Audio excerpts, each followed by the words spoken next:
Hello friends, मैं ज्योति हूँ और आप सभी का मेरे इस यूट्यूब चैनल एग्ज़ाम हियर पे स्वागत करती हूँ। तो फ्रेंड, जैसा कि आप सबको पता है कि हमने राजेश मिश्रा की जो बुक है पॉलिटिकल साइंस नेट जेआरएफ के लिए, उसके फर्स्ट चैप्टर को देख लिया था। उस बुक को हम कवर कर रहे थे। आज हम उसके सेकंड चैप्टर को देखेंगे जो कि हमारा न्यू सिलेबस के अकॉर्डिंग है। पहला चैप्टर हमारा स्वतंत्रता यानी लिबर्टी था। आज की इस वीडियो में यानी सेकंड चैप्टर में हम समानता यानी इक्वालिटी के बारे में बात करेंगे। ठीक है, तो चलिए फ्रेंड शुरू करते हैं हम आज की अपनी ये वीडियो।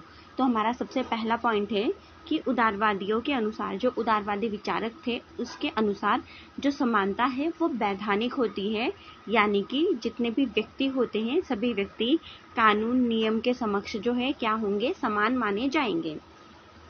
नेक्स्ट पॉइंट है जो जॉन लॉक है उसके अनुसार प्रकृति ने जो है सभी मनुष्यों को समान पैदा किया है, स्वतंत्र पैदा किया है। ठीक है, कोई व्यक्ति किसी दूसरे व्यक्ति के जीवन, स्वास्थ्य, स्वतंत्रता और संपत्ति को जो है क्षति नहीं पहुंचा सकता। जैसे कि हम सबको पता है जो लॉक है उन्होंने प्राकृतिक अधिकार बताए थे, जीवन, स्वास्थ्य, स्वतंत्रता, संपत्ति, इन चीज़ों को जो है प्राकृतिक अधिकार के रूप में उन्होंने बताया था। ठीक है, और उनका कहना है कि ये जो हमारे प्राकृतिक अधिकार है इनको कोई क्षति नहीं पहुंचा सकता। नेक्स्ट पॉइंट है कि जो अमेरिका का जो स्वतंत्रता का घोषणा पत्र है उसमें भी कहा गया है कि जो सभी लोग हैं वो जन्म से समान है और निर्माता ने यानी ईश्वर ने जो है सभी मनुष्यों को समान अधिकार दिया है। फ्रांसीसी क्रांति जो कि 1789 में हुआ था, तो उसके घोषणा पत्र में ये कहा गया है कि मर्यादा और अधिकार में सभी लोग जो है जन्म से स्वतंत्र और समान हैं। इसके अलावा जो मार्क्सवादी और समाजवादी है, ठीक है, उन्होंने तात्विक समानता पर बल दिया, जिसके अंतर्गत रोजगार, अधिकार, संपत्ति का जो है समानतापूर्ण वितरण की बात की गई और राज्य के नियंत्रण पर बल दिया गया। और ये जो समानता की संकल्पना है ये आधुनिक युग की देन है। आधुनिक युग में समानता की संकल्पना को केंद्रीय विषय बनाने का श्रेय किसको जाता है? रूसो को जाता है। ठीक है, आई होप आपको समझ में आ गया होगा। अब हम समानता के मतलब को देखेंगे, समानता का आशय जानने की कोशिश करेंगे। तो जो समानता है वो चाहिए से संबंधित संकल्पना है। इसका मतलब है कि समाज में विशेष अधिकार और विषमता को समाप्त करना। ठीक है, समानता का मतलब होता है भेदभाव का अंत। जाति, धर्म, लिंग या किसी भी आधार पर जो है किसी के साथ कोई भेदभाव नहीं किया जाएगा। और वैसे देखा जाए तो भेदभाव जो है हर प्रकार के भेदभाव की समाप्ति की बात समानता नहीं करता। ठीक है, इसमें केवल जो अतार्किक भेदभाव होते हैं उसको समाप्त करने की बात की जाती है। और अतार्किक भेदभाव मैंने आपको पहले ही बता दिया है, जैसे लिंग, जाति, धर्म के आधार पर कोई भेदभाव नहीं। ठीक है, समानता का मतलब उन विषमताओं को हटाना है जो समाज द्वारा निर्मित है, ना कि प्राकृतिक विषमताओं को। प्रकृति ने कुछ इंसान को बौना, कुछ को लंबा, कुछ को काला, कुछ को गोरा ऐसा बनाया है। ठीक है, इनको आजकल ऐसे बहुत सारे प्रोडक्ट आ गए हैं जिसके थ्रू जो है हम सही कर सकते हैं, बट जो प्राकृतिक है वो प्राकृतिक ही है। ठीक है, बट स्त्री पुरुष में भेदभाव, ठीक है, और जाति धर्म के आधार पर जो भेदभाव होते हैं ये सारे भेदभाव किसने बनाए हैं? समाज ने बनाया है। तो इन भेदभाव को जो है समाप्त किया जा सकता है, बट जो प्राकृतिक विषमता है उसका अंत हम नहीं कर सकते। ठीक है, समानता का मतलब सभी के साथ समान व्यवहार करना नहीं होता, बल्कि समान लोगों के साथ समान व्यवहार करना और असमान लोगों के साथ असमान व्यवहार करना। और समानता का जो समकालीन युग में सटीक अर्थ है वो है अवसर की समानता। जो लास्ट की है उनका कहना है कि समाज में कोई भी व्यक्ति इतना ना ऊंचा हो पाए कि जो उसके पड़ोसी है वो खुद को जो है अपनी नागरिकता और स्थिति में जो है खुद को हीन समझे। अब हम देखेंगे जो विभिन्न विचारक हैं उनके अनुसार जो समानता है इसकी क्या संकल्पना है। तो 20वीं शताब्दी में समानता के जो सबसे बड़े समर्थक है वो है R.H. टोनी। इनकी कुछ पुस्तकें हैं जो इस प्रकार है: equality 1931, acquisitive society 1920, religion and the rise of capitalism 1926, education the socialist policy 1924। John Locke के विचारों में नैतिक समानता की संकल्पना अंतर्निहित है। जो लॉक है इनके विचारों में हमें नैतिक समानता दिखाई देती है उन्होंने स्पष्ट रूप से कहा था कि प्राकृतिक अवस्था में सभी मनुष्य समान थे, ईश्वर ने सभी को समान अधिकार प्रदान किया है। बेंथम ने जो है पहली बार राजनीतिक स्वतंत्रता का जो सूत्र है वो प्रस्तुत किया था और कहा था कि एक व्यक्ति एक मत। अब हम स्वतंत्रता के विभिन्न आयाम की बात करेंगे। तो सबसे पहला है हमारा औपचारिक या निरपेक्ष समानता। इसमें जो हमारे उदारवादी और नव उदारवादी है दोनों ही इसके समर्थक हैं। हॉब्स, जॉन लॉक, बेंथम, मील इसके समर्थक हैं। औपचारिक समानता में जो है कुछ आयाम शामिल किए गए हैं। हम देखते हैं औपचारिक समानता में जो है क्या क्या शामिल किया गया है। तो सबसे पहले हमारा आता है नैतिक समानता। समानता का जो आरंभिक विचार था वो नैतिक समानता के रूप में आया था। ठीक है, ये एक आदर्शवादी संकल्पना है। इसका मतलब है कि सभी व्यक्ति के साथ जो है समानता का व्यवहार होना चाहिए, क्योंकि सभी व्यक्ति जो है ईश्वर की समान रूप से संतान है। जॉन लॉक, हॉब्स द्वारा वर्णित जो प्राकृतिक अवस्था है उसमें नैतिक समानता विद्यमान थी। नेक्स्ट पॉइंट है वैधानिक समानता। इसका मतलब है कि सभी लोग विधि के समक्ष समान हैं। विधि के समक्ष सभी व्यक्ति जो है समान होंगे। इसके समर्थक है जॉन लॉक, बेंथम, ऑस्टिन और मील।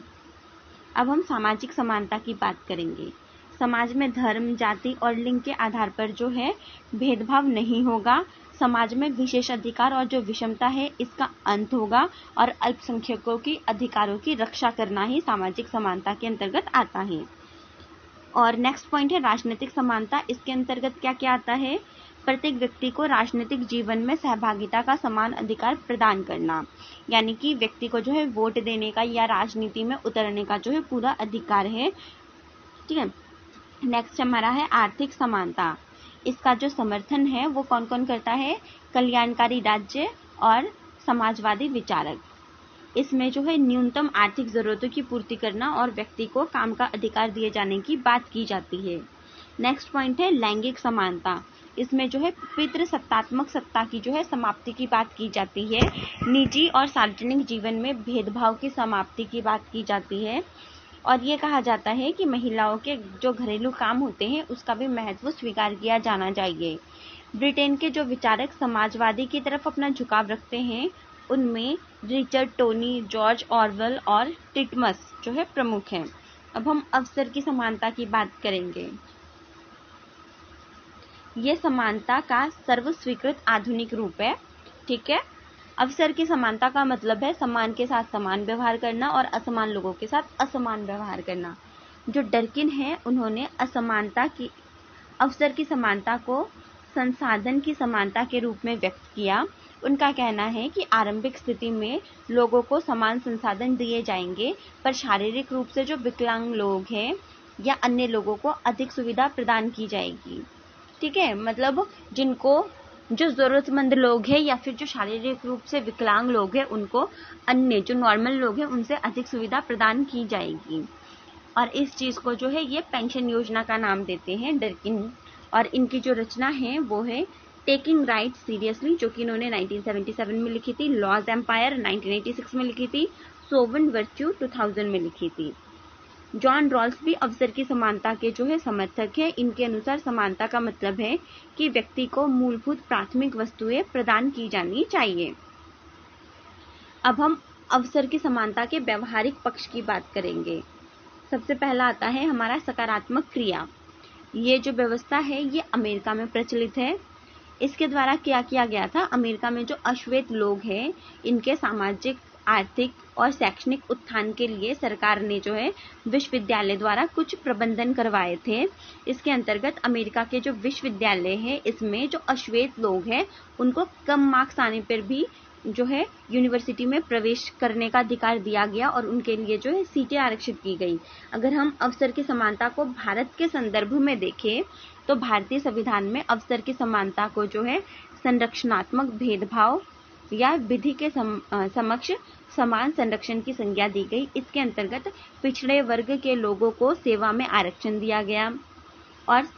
और ये जो संरक्षणात्मक विभेद है ये क्यों है? क्योंकि समाज में जो वंचित वर्ग है उनको उनके संरक्षण और उनके जो उत्थान है उनके उत्थान के लिए ऐसा करना जरूरी है। अब हम परिणामों की समानता या परिस्थिति की समानता की बात करेंगे। अब ये क्या होता है? तो परिणामों की समानता का समर्थन जो है मार्क्सवादी विचारक करते हैं। इसका मतलब होता है कि सभी व्यक्ति की आर्थिक स्थिति जो है समान बना देना। इसमें मार्क्सवादियों ने क्या कहा कि समाज से सामाजिक और आर्थिक जो विषमता है वो पूरी तरीके से समाप्त होना चाहिए। पूंजीवादी व्यवस्था, जो पूंजीवादी व्यवस्था है, इसके खत्म होने के बाद ही जो है वास्तविक समानता स्थापित हो सकती है। पर ये जो परिणामों की जो समानता है इसकी आलोचना की गई है। अब किस किसने क्या कहा है? जो मिनोवन है, इनकी बुक है द न्यू क्लास, जो कि इन्होंने 1957 में लिखी है। इसमें इन्होंने कहा कि समाजवादी समाज में समानता केवल दिखावे के लिए होती है। वास्तविक रूप में जो मेन सत्ता होती है वो पार्टी के कुछ मुट्ठीभर लोगों के हाथों में होता है।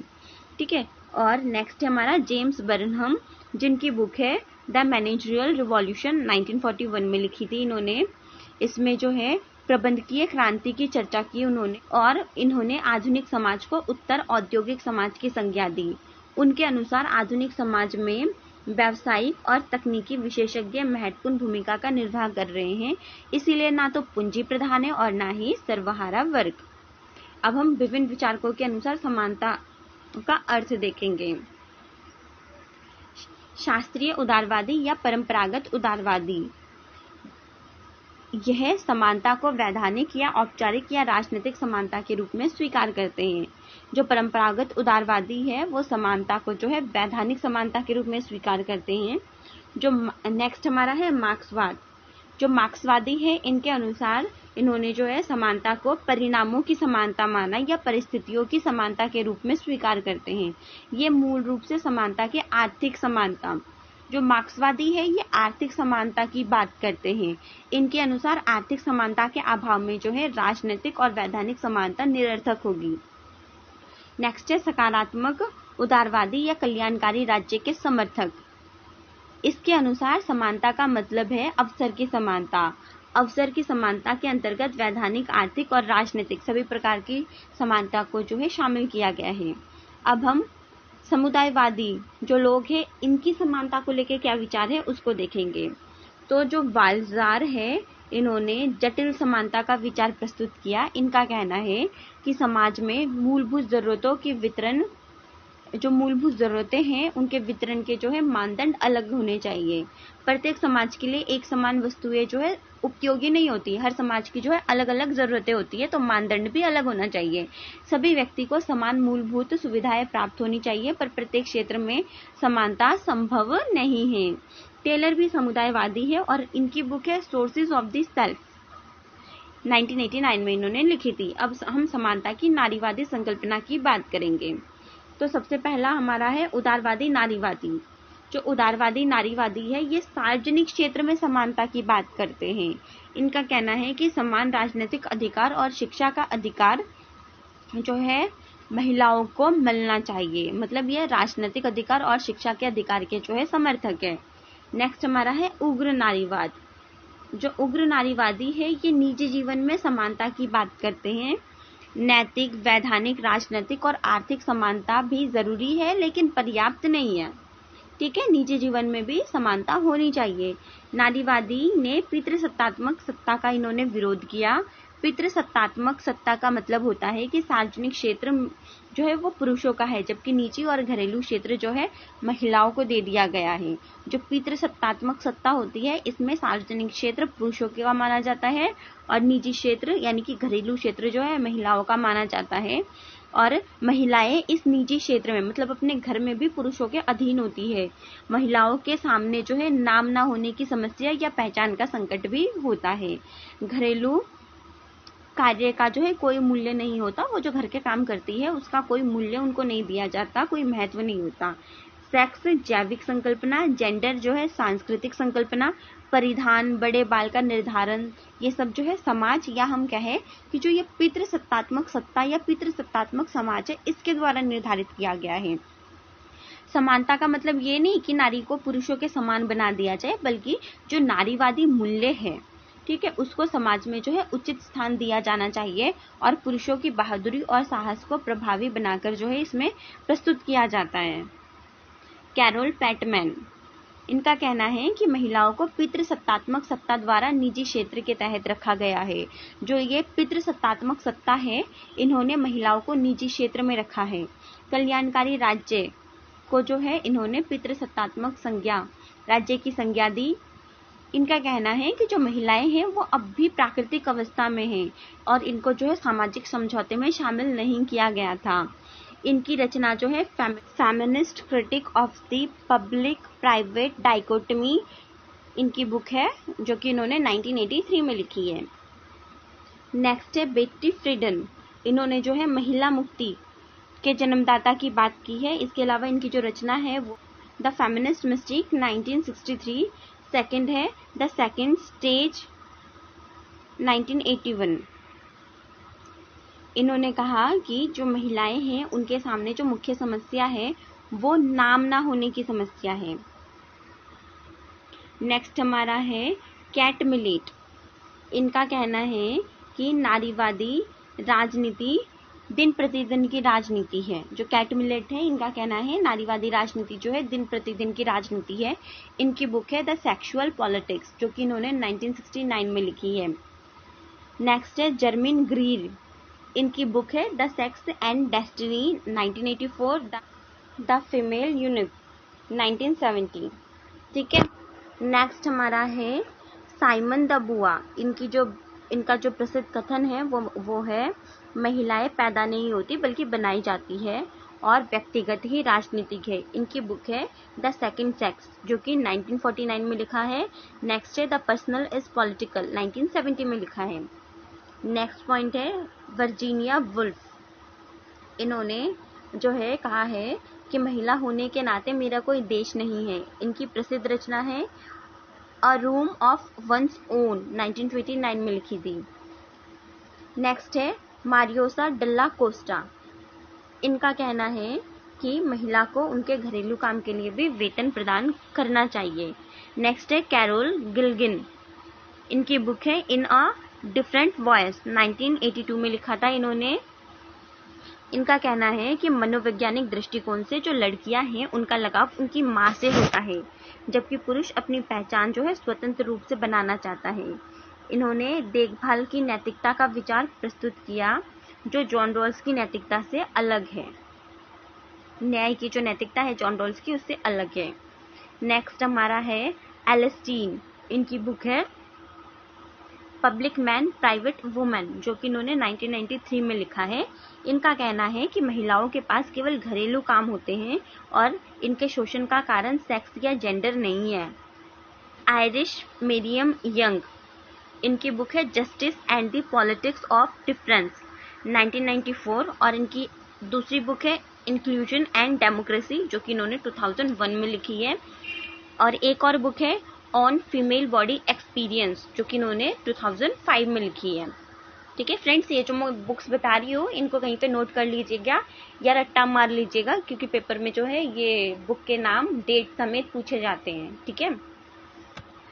जो कोहेन है इनकी रचना है रेस्क्यूइंग जस्टिस एंड इक्वालिटी 2008। ठीक है। और इन्होंने रॉल्स के जो न्याय सिद्धांत है इसकी आलोचना की है। जो ओकीन है इनकी प्रसिद्ध रचना है justice gender and the family 1991 में लिखा है इन्होंने। ठीक है। अब हम बहुसंस्कृतिवादी समानता की संकल्पना की बात करेंगे। जो भिखु पारिक है और किमलिका है इसके मान्यताकार है किसके, बहुसंस्कृतिवाद के। विषमता केवल आर्थिक नहीं होती बल्कि सांस्कृतिक भी होती है। समूह विशेष के अधिकारों की मांग करते हैं और पहचान की राजनीति का ये समर्थन करते हैं। किमलिका के अनुसार विविधीकृत नागरिकता प्रत्येक समूह की भिन्न विशिष्ट जरूरतें और लक्ष्य होती है।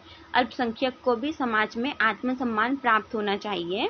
अल्पसंख्यक की सांस्कृतिक पहचान बनाए रखने पर उन्होंने विशेष ध्यान दिया। जो किमलिका और भिखु पारिक है इन्होंने जो अल्पसंख्यक लोग हैं इनकी संस्कृति को बनाए रखने पर जो है विशेष ध्यान दिया। मेरियम यंग के अनुसार विभेद की राजनीति का मतलब होता है केवल उन लोगों को अधिकार प्रदान कर देना नहीं बल्कि उनके प्रति व्याप्त जो पूर्वाग्रह और भेदभाव है उनको भी समाप्त करना होता है। ठीक है। समानता के जो विरोधी विचारक है वो कौन कौन से हैं? जो अरस्तु है वो जो है असमानता को प्राकृतिक मानते हैं। ठीक है। एक्टन के अनुसार समानता की आशा ने स्वतंत्रता को निष्फल कर दिया है। टॉकविले का कहना है कि समानता का मतलब बहुमत की निरंकुशता है। पेरेटो, मोस्का और मिशेल जैसे जो अभिजनवादी है, इन्होंने जो है समानता का प्रबल विरोध किया है। समकालीन विचारक जो क्रिस्टोल वेल है, इन्होंने योग्यता आधारित संकल्पना का जो है समर्थन किया, जिसके अनुसार वर्तमान समाज में विषमता है, लेकिन जो विषमता है वो योग्यता, कौशल और उपलब्धि के आधार पर है। माइकल यंग, इनकी बुक है द राइज ऑफ मेरिटोक्रेसी 1958। इसमें इन्होंने योग्यता तंत्र की आलोचना की और योग्यता आधारित संकल्पना की भी इन्होंने आलोचना की। उदारवादी कभी भी परिणामों की समानता की बात नहीं करते। तो फ्रेंड्स, ये हमारा समानता का वीडियो आज यहीं पर समाप्त होता है। आई होप आपको समझ में आ गया होगा। कोई क्वेरी है कमेंट बॉक्स में कमेंट करके पूछ सकते हैं, मैं आपको वहां पर रिप्लाई कर दूंगी। आपने मेरी वीडियो यहाँ तक देखी, उसके लिए आप सबका बहुत बहुत धन्यवाद। और हाँ, अगर आपको मेरी वीडियो पसंद आती है तो चैनल को सब्सक्राइब करें, वीडियो लाइक करें और ज़्यादा से ज़्यादा इसको शेयर करें। Thank you.